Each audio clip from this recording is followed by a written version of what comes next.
알쏭달쏭 궁금한 남자친구의 속마음 혹은 알다가도 모를 직장 동료의 심리가 궁금하시다고요? 그렇다면 저희가 여러분들의 마음을 속 시원하게 들어드리도록 하겠습니다. 여긴 여러분의 대나무숲 오늘의 심리입니다. 안녕하세요. 좋은 날입니다. 네, 안녕하세요. 정신건강의학과 전문의 양재진입니다. 네, 명희진 기자입니다. 네, 두 분은 주변 분들한테 안부 인사나 아니면 뭐 생일 축하 메시지 같은 거 먼저 좀 잘 하시는 편이에요? 저는 예전엔 잘했던 것 같은데 요즘 조금 잘 못하고 있는 것 같긴 해요. 오, 다시 잘해야겠다 그럼, 라고 다짐을 해봅니다. 저도 비슷한데 예전에는 되게 열심히 연락을 돌리다가 요즘에는 딱 그냥 카카에서 알려주는 생일만 아침에 일어나서 이렇게 그 열어보고 이제 온 메시지 확인하게 할 때 맨 앞에 가보면은 오늘 생일인 친구 뜨잖아요. 맞아. 그럼 보고 이제 친한 분들은 보내곤 합니다. 그 뭐 안부 인사 같은 건 어때요? 뭐 요즘 잘 지내냐? 갑자기 이제 뭐 뜬금없이 연락 잘 하시는 분들 있잖아요. 네, 그런 연락 받으면 되게 기분 좋죠. 그러니까 하지만 잘 안 하는 거예요. 은나래 아나운서님 어떠세요? 저도 잘 안 해요. 우리는 잘 안 챙기는 사람들이네. 받아먹기만 하는 사람. 자, 첫 번째 고민 사연 제가 먼저 소개해 드리겠습니다. 안녕하세요. 요즘 스트레스를 받는 일이 있어 사연을 써봅니다. 저는 주변 사람들을 잘 챙기는 편이라고 생각해요. 명절이나 연초, 연말이 되면 친구들에게 먼저 안부 인사도 하고 친구들 생일에도 꼭 선물까지 보내진 않더라도 축하 인사를 꼭 합니다. 직장 생활도 그렇고 친구나 가족들에게도 소소하게 선물하거나 챙기는 게 행복이라고 느껴지기도 했습니다. 그런데 그게 잘못이었을까요?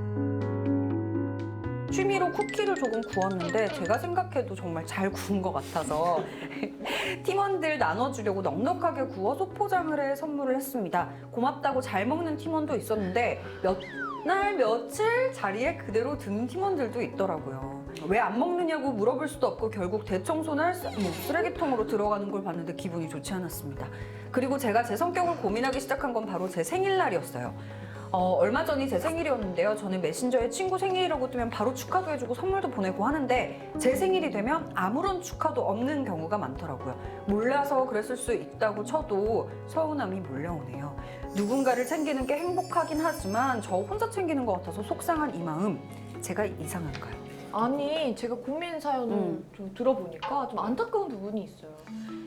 직접 구운 쿠키가 쓰레기통으로 들어가는 걸 목격하는 장면. 살면서 이런 경험은 별로 없을 것 같거든요. 너무 속상하셨을 것 같아요. 맞아. 아니 근데 그렇긴 한데 이 사연 주신 분이 속상했을 거는 이해가 되지만 좀 사서 속상해하시는 느낌? 그러니까 이거 선물을 했으면 그냥 그 마음까지만 생각하고 자기 마음까지만 생각하고 뭐 더 기뻐해 주길 바란다든지 아니면 뭐 맛있게 먹어주길 바란다든지 이게 줬는데 반응이 내가 기대한 반응이 그만큼 안 나와서 서운한 거다. 사실은 이제 은나래 씨가 말씀하신 것처럼 이분 같은 경우에 내가 선물을 고르는데 들어간 시간, 열정, 노력 혹은 뭐 금액 그 다음에 쿠키를 구울 때 마찬가지 내가 이만큼의 정성을 들였을 때 상대방이 거기에 합당한 그 정도의 반응을 보여주고 그 정도의 어떤 그 고마움을 표현해 주기를 바라는 마음이 있을 텐데 사실은 그전엔 절대 그럴 수가 없거든요. 오다 주웠어처럼 이렇게 골라본 건지 츤데레 한 2시간을 골라서 내가 정말 고르고 해서 고른 건지 상대방이 알 수가 없고요. 그쵸. 나는 쿠키도 마찬가지예요. 내가 먹어봤는데 너무 맛있다.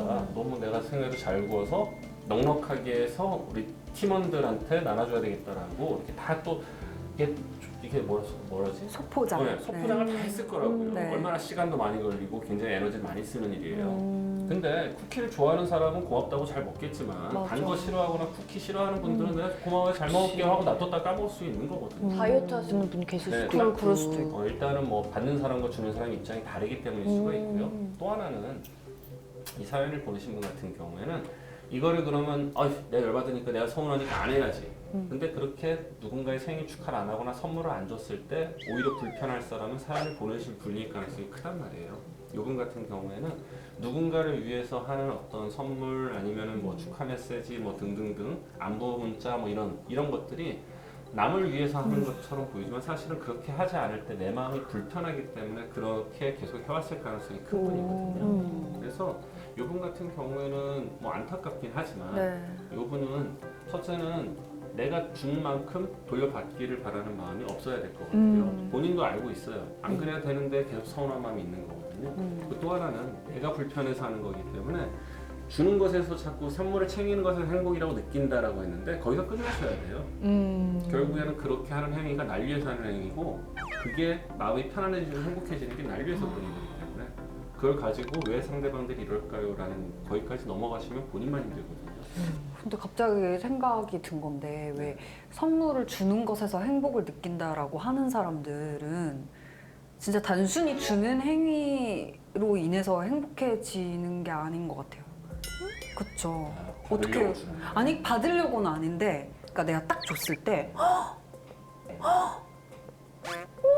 어떻게 이런 거를 좀 이런 혹은 막 너무 좋다, 막 너무 맛있다 그러니까 내가 줬을 때 그 사람이 기뻐하거나 행복한 모습을 보고 싶어서 그러는 거잖아요. 준다는 거 자체가 사실 선물을. 거기까지죠. 근데 문제는 이제 그 다음 내가 준 거를 고마워가 아니라 거기서 맛있게 먹어야 된다든지 아니면 내 생일날 다시 돌아와야 된다든지 맞아, 거기까지 맞아. 가는 건 아니라는 거죠. 그 상? 누군가에게 호의를 베푼다고 그러잖아요. 네. 사실 뭐 전에도 얘기했던 것 같은데 첫사랑이 실패하는 가장 큰 이유는 상대방에 대한 배려가 없는 사랑이기 때문에 그렇거든요. 내가 하고 싶은 대로 네. 가는 거. 난 널 사랑해, 난 널 죽도록 사랑해라고 직진만 하다 그렇구나. 보니 상대방이 힘들고 지치고 혹은 상대방도 부딪히기 때문에 첫사랑이 깨진다고 생각을 했는데 상대방에 대한 배려 없는 사랑이라는 거는 굉장히 위험할 수 있는 거거든요. 똑같다고 봐요. 호의라는 것 자체도. 나는 너에게 호의를 베풀었었지만 그거는 받는 사람 입장이 훨씬 중요한 네, 맞아. 거거든요.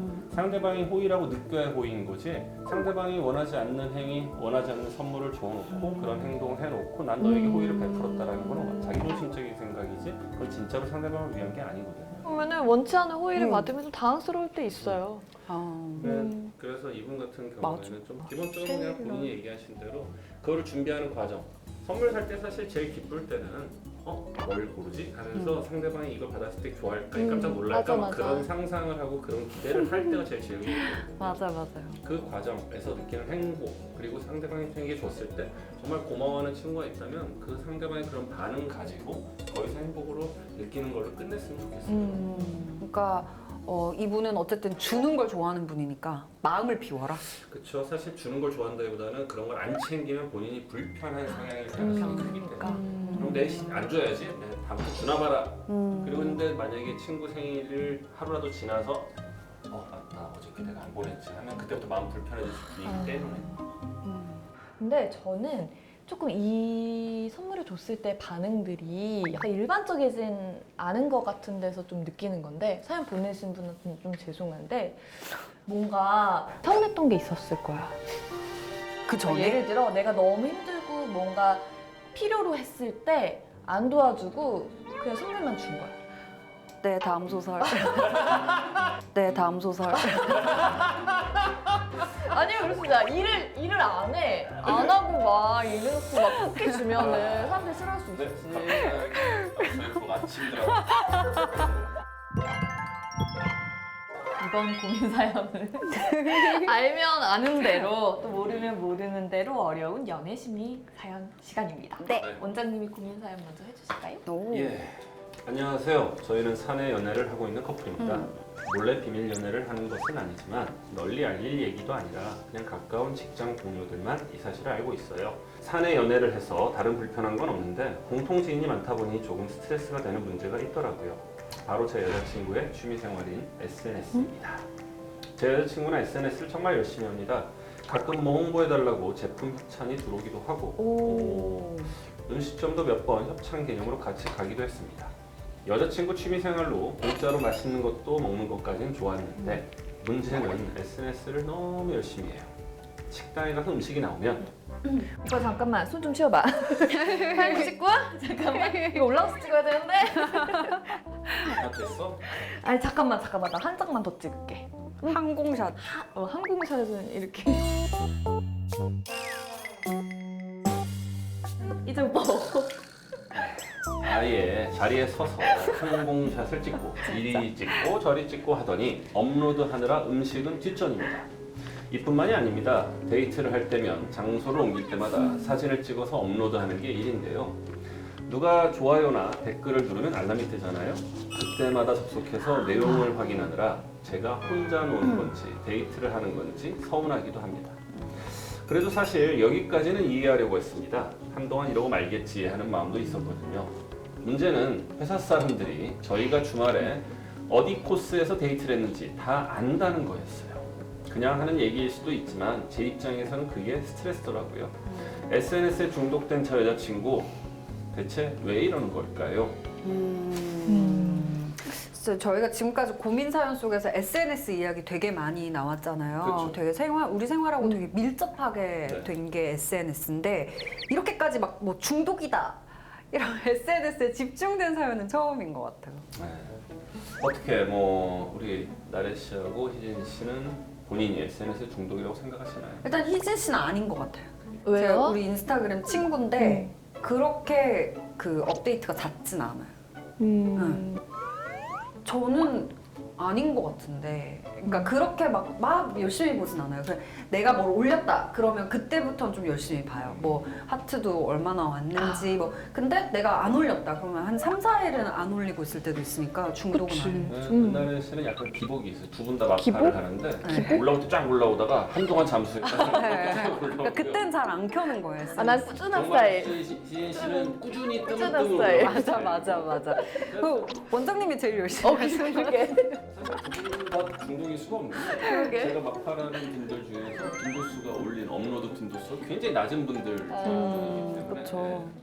그래서 오히려 저는 좀 일 때문에 요즘 SNS가 중요하니까 좀 더 중독이 돼야 그러게요. 될 법도 한데 더 하셔야겠네요. 팔로워가 1년 내내 같은 수라서 별로 할 맛이 안 나요. 좋아요 좀 눌러주세요 우리. 아 그러니까 좋아요 좀 눌러주세요. 사실 SNS 중독이라는 게 뭐 여러 번 얘기했지만 중독이라는 건 기본적으로 우리가 일상생활 하는데 지장을 주냐 안 주냐의 문제거든요. 네. 가장 큰 게 일을 하는데 영향을 미치는지 아니면 사회적 기능에 영향을 미치는지 대인관계에 영향을 미치는지인데 사연을 보내신 분의 여자친구 같은 경우에는 제일 중요한 대인관계 중에 하나는 남자친구와의 관계에서 지금 문제가 일어나고 있단 말이에요. 네. 사실 뭐 두 분은 이런 걸 잘 안 한다 하더라도 SNS를 열심히 하는 친구와 밥을 먹으러 가면은 이런 경험은 다 하거든요. 그쵸. 요즘엔 아예 일하시는 분들이나 사장님들도 음식이 나왔을 때 먼저 물어보세요. 사진 뭐라고요? 찍으실 건가요? 이렇게. 사진 뭐라고요? 찍으실 건가요? 이렇게. 아 진짜요? 아 그런 경우 있어요. 네, 네. 그러니까 뭐 예를 들면은 이렇게 이거를 이제 끓여서 먹어 조리를 해야 네. 되는데 이게 나왔을 때 미리 찍고 시작하는 친구들이 아. 있어서 아니면 조리 과정을 혹은 뭐 고기 굽는 과정을 네. 아니면 뭐 생선이면 그걸 바르는 과정이나 뭐 맞아요, 비법을 다 맞아요. 찍는 친구들이 있기 때문에 음. 요즘엔 얘기 안 하고 이렇게 뭔가를 했다가는 손님들에게 안 좋은 소리 듣나 봐요. 난리 나나. 네, 아무튼 근데 그런 경험들 하게 되잖아요. 근데 그쵸. 지금 이 사연 보내신 분이 여자친구의 그런 것 때문에 아마 이게 한두 번이 아니었을 가능성이 크고요. 그보다 더 문제는 그렇게 하고 식사를 시작하고 함께 둘의 이제 데이트를 즐기고 시간을 함께 보내면 문제는 그렇게 없다고 봐요. 네. 근데 문제는 이 여자친구분 같은 경우에 아마 핸드폰을 올려놓고 네. 계속해서 그러니까. 알람이 울릴 때마다 아. 들어가서 누가 좋아요를 눌렀는지 누가 댓글을 남겼는지 아니면 지금 하트가 몇 개 붙었는지 이걸 계속 확인하시는 것 같아요. 맞아요. 그러니까 남자친구분이 하는 얘기가 도대체 나와 혼자 노는 건지 데이트라는 건지 모르겠다. 이 정도면 지금 둘의 대인관계에 그러게. 분명 문제가 생기고 있다는 거예요. 네, 실제 미국 피츠버그 의과대학에서 SNS 이용과 우울증 간의 상관관계를 연구한 게 있거든요. 근데 이제 접속 횟수를 기준으로 상위 25% 그리고 하위 25% 비교를 해봤을 때 이제 덜 쓰는 분들보다 많이 쓰는 분들이 우울증을 느낄 확률이 2.7배가 더 높다고 합니다. 그래서 사실 잘 안 하는 것도 있는 것 같아요. 그러니까 나의 현실이랑 똑같고 난 힘들고 어려운데 맞아. SNS상에 올라온 그 인플루언서들의 사진을 보면은 굉장히 화려하고 되게 즐겁게 살고 있는 것처럼 느껴질 때 있잖아요. 맞아. 사실. 근데 실제 우리도 제일 즐겁고 행복하고 예쁜 것만 인스타에 올리지 않아요? 안 그런가? 사실 우울한 것도 되게 올리고 싶은데 그 잘못 올리면 그거 돼요. 뭐예요? 나는 가끔 눈물을 이런 거 돼요. 얘 한 적 있어. 얘 한 적 있어. 아 진짜요? 와. 옛날에 한 적 있어. 나는 거야? 가끔 눈물을 흘린다 한 적 있어. 제2의 아, 패러디? 아니 그러니까 근데 진짜로 글쎄 행복한 것만 올리고 싶은 마음도 있지만 뭔가 올려서 위로받고 싶은 마음도 있으니까 SNS 나를 표현하고 싶은 욕구가 있으니까 그런 것도 있긴 한데 보이는 건 대부분 좀 좋은 것들만 보이는 것 같아요. 올린 것들 중에서. 아니 근데 진짜 SNS 알람만 꺼놔도 맞아. 조금 이렇게 막 사실 알람 켜지면 들어가서 보고 싶잖아요. 누가 내 것도 맞아, 눌렀는지. 맞아. 근데 꺼놓으면 좀 꺼놓고 좀 나중에 확인하는 습관을 좀 기르시는 것도 좀 이 중독 현상을 완화시키는데 도움이 되지 않을까 요새 좀 들어요. 맨날 하는 얘기인데 적당한 게 좋은 것 같아요. 적당한 게. 그러니까 SNS를 뭐 하나 말아야 문제가 아니라 하고 싶으면 해야죠. 즐기고 싶으면 즐기고. 네. 근데 다만 적당히 즐기고 거기에 지배당하진 않았으면 좋겠다는 거죠. 그게 없음으로써 거기에 확인을 못함으로써 그 알람 뜨는 것으로서 내 기분이 업앤다운이 계속 내 기분 감정 기복이 일어난다든지 내가 불안감을 느낀다든지 네. 그렇다면 분명 문제가 있는 거기 때문에 네. 그런 걸로 자아 테스트를 한번 해보시고 만약 그게 아니다 그러면은 뭐 지금처럼 활용하시고 아 내가 좋아요 수가 적으니까 기분이 우울해지고 내가 뭐 좋아요 수가 많으니까 갑자기 기분이 좋아지고 그렇다고 그러면은 이건 이 SNS라는 게 나에겐 큰 도움이 안 되고 오히려 나에게 피해를 주는 거구나라는 생각 정도는 좀 해보시는 게 필요할 것 같습니다. 그 스마트폰 보면요 요새 내가 어떤 앱을 얼마나 사용했는지 맞아. 측정해 주는 게 다 기본으로 깔려 있거든요. 그게 없어요. 저절로 깔려 있어요. 아, 네, 네. 있어요. 그래서 한번 그 체크해 보시고 SNS 하루에 얼마나 괜찮다. 사용하시는지 그게 시간으로 딱 나오니까 맞아, 숫자로 맞아. 나오니까 경각심이 확 이렇게 딱 들더라고요. 맞아. 뭐 되게 뭐 뻔한 본론적인 얘기긴 한데 SNS에서 뭐 저번에도 우리가 얘기했던 거예요. 근데 또 하나의 나를 자꾸 찾는 분들이 있습니다. 근데 SNS 속에 나를 아무리 가꾸고 꾸미고 한다 하더라도 본연의 내가 변화되는 건 아니거든요. 그리고 그게 진짜 내가 될 수도 없는 거고요. 맞아. 그래서 이 사연을 보내신 남자분의 여자친구분이 혹시나 이걸 보신다면은 그런 행동을 통해서 사람들에게 관심을 받고 어떻게 보면 애정, 사랑을 받는다 혹은 인정을 받는다라는 애정 욕구, 인정 욕구의 만족을 느끼실 수도 있지만 그거는 진짜 내가 아니라 SNS 속의 나에 대한 인정과 애정이기 때문에 거기에 너무 치중하지 마시고 현실 속에서 현실적인 대인 관계, 남자친구와의 관계 속에서 진짜 애정과 인정을 찾으셨으면 좋겠습니다.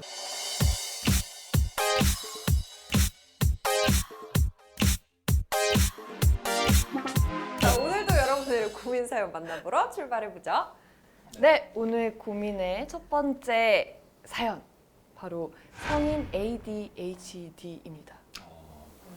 기자님답게 발음을 또 바꿔. ADHD가 뭐의 약자예요?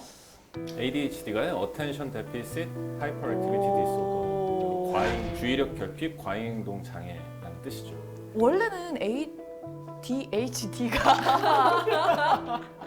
기자님 좀 이상하시네. 네, 아동들에게서 많이 발견이 되잖아요. 보통 아이들이 주의력 행동 결핍이 있다 이렇게 표현을 많이 했는데 요즘에는 성인 ADHD도 높아지고 있다고 합니다.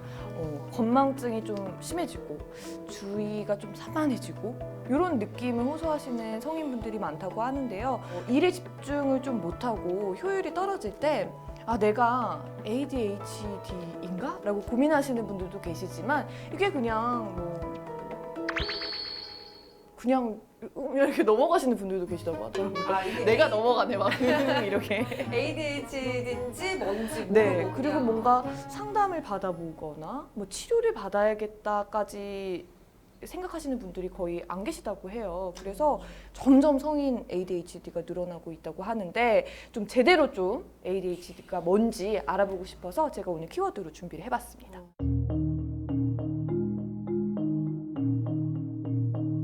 아까 말씀드린 대로 ADHD가 이제 진단명인데 ADHD 증상은 일단 크게 세 가지입니다. 첫째는 주의력 결핍. 사실 가만히 있을 때는 모를 수도 있어요. 그러니까 예를 들면 수업 시간에 선생님하고 아이 컨택은 잘 하고 있는데 머릿속은 딴 나라 가 있고 딴 세상 가 있는 친구들. 네. 굉장히 똘망똘망 선생님하고 눈을 마주치고 있으나 선생님 얘기는 귀 하나도 안 들어오고 머릿속에서는 딴 일을 하고 있거든요. 그래서 보통 이런 친구들의 이제 이런 분들의 특징은 이렇게 셋이 대화를 하는데 셋이 공통 주제로 얘기를 하고 있었는데 자기가 문득 뭔가 떠올랐단 말이에요. 그러면 그 세상으로 가 있다 보니까 대화를 자꾸 놓친다든지 뭐 아니면 그 순간에 기억을 잘 못한다. 약간 자가진단을 중이신데요? 어떡하지 진짜? 이미 눈치는 채고 있었어요.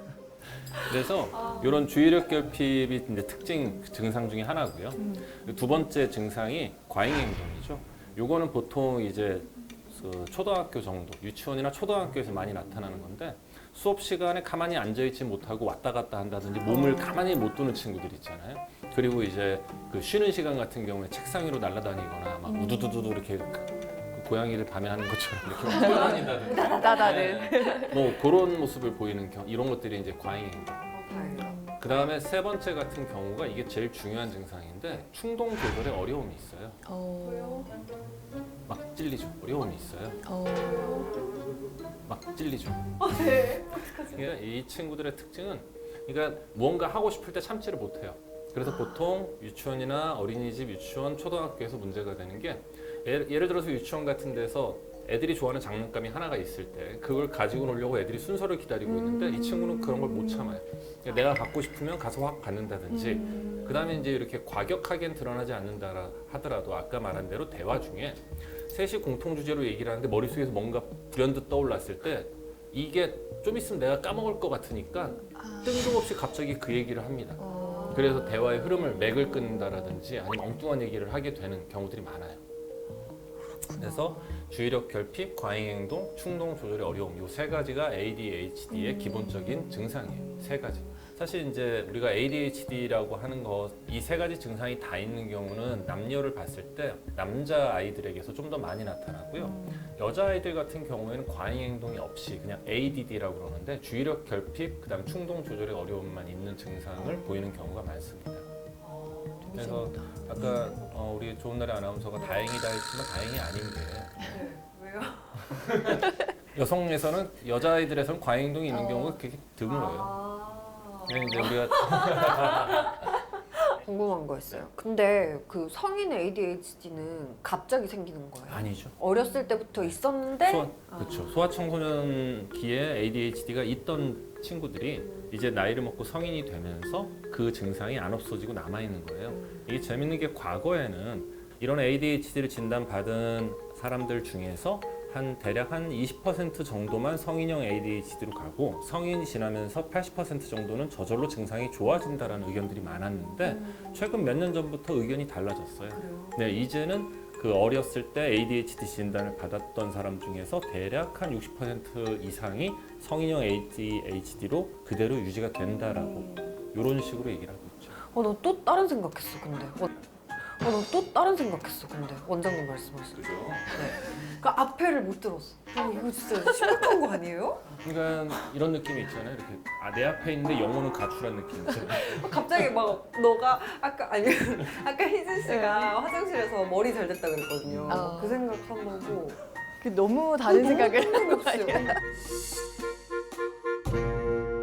이 증상들을 듣다 보니까 뭐 어릴 때야 엄마 아버지가 나를 봐주니까 내 자식이 조금 주의력이 결핍이 있는 것 같다 이러면 치료를 이렇게 병원에 데려가거나 하잖아요. 근데 성인은 모든 걸 이제 본인이 선택하고 본인이 판단을 해야 되는데 내가 주의력 결핍이어서 치료가 필요하다라고 인식하는 게 너무 어려울 것 같아요. 사실 제일 좋은 건 이제 셀프 모니터링을 해서 내가 내 상태를 관찰하고 판단하고 평가해서 판단하는 게 제일 중요한데 그게 쉽지는 않기 때문에 근데 내가 굳이 나를 안 보더라도 충분히 알 수 있어요. 주위 대인관계에서 친구들로부터 분명히 그런 얘기를 들었을 거예요. 그리고 자기 스스로도 자꾸 자책을 하거나 나는 왜 이렇게 잘 잃어버리지? 왜 이렇게 잘 부딪히지? 잘 넘어지지? 그리고 친구들도 너 남 얘기할 때 얘기 좀 들어. 딴소리 좀 하지 마. 너 사오정이냐? 이런 얘기들을 주로 들었을 가능성이 굉장히 크단 말이에요. 사오정 너무 옛날 거. 여러분은 지금 좋은 날의 씨의 ADHD 진단과 평가 과정을 보고 계십니다. 이런 건 너무 잘 들려요. 막 사오정 이런 거는 막 딱. 아마 뭐 이렇게 치료를 받는 사람도 적다 보니까 이제 성인 ADHD 이런 분들이 좀 퇴직률이 일반인보다 좀 높다고 해요. 한 2배에서 4배 정도 높고요. 또 이직률도 한 52% 정도 또 높다는 그런 연구 결과도 있더라고요. 근데 사실 약간 딜레마가 있는 게요. ADHD라는 거는 완치가 되는 병이 아니고 조절하는 병이거든요. 그러니까 초등학교, 중학교, 고등학교 굉장히 학습을 해야 되는 중요한 시기, 그리고 학교라는 작은 사회에서 친구들과의 교우 관계를 통해서 대인 관계를 배워나가는 시기이기 때문에 그때 약물 투여를 해서 주의력이 떨어지는 걸 올려주고요. 그 다음에 충동 조절을 못하는 걸 좀 충동 조절을 할 수 있게 도와주는 약이거든요. 근데 이 약을 계속해서 먹는다고 하여서 이 증상이 없어지는 게 아니거든요. 그러니까 약을 먹어서 정말 학습 그리고 대인관계 등에서 중요한 시기에 그 시기를 잘 넘어갈 수 있도록 도와주는 약이고, 이 약을 끊게 되면은 다시 그 증상이 나타날 수가 있어요. 이게 그러니까 소아청소년에서는 치료를 한다는 게 분명히 의미가 있는데, 성인에서는 과연 그러면 이걸 약을 언제까지 얼마나 먹어야 될까의 문제가 생기게 돼요. 그래서 이제 이게 선생님마다 조금씩, 그 의사마다 조금씩 이제 의견이 다를 수도 있을 것 같은데, 저 같은 경우에는 굉장히 증상이 심한 경우에, 기본적으로 증상이 심한 분들 같은 경우에 면담이 힘들 정도거든요. 그러니까 얘기를 할 때 듣다가도 자기도 모르게 다른 생각을 하고 있다든지 계속 꼼지락꼼지락 다른 어떤 행동을 하고 있으면서 면담이 어렵기 때문에 일시적으로 약물 치료를 하고요. 약의 도움을 받아서 그 집중력을 올려주고 과잉 행동을 좀 줄이고 충동 조절을 하는 상태에서 본인이 본인 스스로를 좀 모니터링하고 본인의 그런 문제를 좀 고쳐나갈 수 있게 도와주는, 그 정도로 치료 목표를 잡습니다. 아니 근데 이거를 좀 잘 극복하면은 또 되게 훌륭한 사람들도 될 수 있지 않을까. 그쵸, 이런 저처럼. 생각도 들어요. 뭐. 아니, 저뿐만 아니라 마이클 펠프스? 아 맞아 네, 맞아 수영 선수 맞아. 되게 유명하신 맞아요. 분이잖아요. 그분도 ADHD. 아 정말요? 극복한 사례라고 하더라고요. 네. 그러니까 이게 어떻게 보면은 어떤 장애가 있다고까지는 얘기는 할 수는 없지만, 분명히 본인이 어떤 학습 혹은 일을 하는데 있는 능력에 분명히 영향을 미치는 건 맞거든요. 그래서 중요한 시기, 필요한 시기에는 특히 청소년 같은 시기에는 요거에 대한 치료를 받는 것이 좋다고 생각을 하고요. 이제 성인이 된 경우에 몰랐기 때문에, 본인이 그런 문제가 있는 걸 몰랐기 때문에 자꾸 자책을 하는 분들도 있을 수 있다고 봐요. 나는 왜 이걸 못하지? 근데 그게 못하는 게 안 하는 게 아니라 못하는 걸 가능성이 크거든요. 그래서 그런 분들, 그리고 아까 말한 대로 뭐 퇴직을 할 정도로 대인관계나 업무 능력에 문제까지 생기는 분들 같은 경우에는 찾아가서 평가 및 치료를 좀 받으시는 게 도움이 될 것 같다는 생각을 하고요. 그 다음에 이제 본인 스스로 좀 돌아보면서 아까 말씀드린 그런 증상들, 내가 주의력이 떨어져서 기억력까지 나쁜가? 그리고 사실 성인형 ADHD에서는 그 과잉 행동이 나타나는 경우는 거의 없어요. 주의력 결핍하고 충동 조절의 어려움이기 때문에 내가 혹시 이런 충동 조절의 어려움이 있는 건 아닌가, 좀 자기 자신을 좀 이렇게 모니터링하는 그런 노력은 좀 필요할 것 같습니다. 그러니까 어떻게 보면은 너무 정보도 많고 내가 처리해야 될 게 너무 많아졌어 지금 사회가. 그래서 너무 집중하기가 어려운 환경이지 않을까. 사회 탓을 갑자기. 아니 그렇지 않아요? 그렇진 않아요? 저는 가끔 그렇거든요. 여기도 지금. 아니 뭐, 그 정도는 아니야. 너 정도는 아닌데. 우리 옛날에 아나운서 정도 아닌데 너무 해야 할 일이 많으면은 가끔 깜빡깜빡 할 수도 있고 집중력이 떨어질 수도 있는 거 그렇죠. 아니에요? 메모를 하세요. 그럼 저희는 다음 이 시간에 또 다시 만나보는 걸로 하겠습니다. 그런 걸로 갑자기 하시죠. 차분해졌어. 집중하고 있어요. 그런 걸로 하시죠. 다음 이 시간에 만나요. 어디 봐야 되죠? 네. 다음 이 시간에 만나요. 안녕히 계세요. 안녕히 계세요.